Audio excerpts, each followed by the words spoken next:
In this video, I'll walk you through how to subscribe to a report in Salesforce in a simple, beginner-friendly way, so key insights are delivered automatically to you or your team. Inside the Reports tab, open a saved report and confirm it's properly filtered and clearly named before subscribing. From the drop-down menu next to the Edit button, choose Subscribe to set the schedule. You can select daily, weekly, or monthly delivery and choose a time that aligns with your org's time zone and data refresh cycle. Depending on permissions and org settings, you may include attachments or simply send a link back to the live report, which is often better when data updates frequently.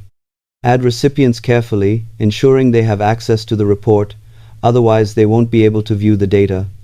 You can also apply conditions, such as sending only when row counts or summary values meet specific thresholds, helping reduce unnecessary emails. After saving, you can edit the subscription anytime.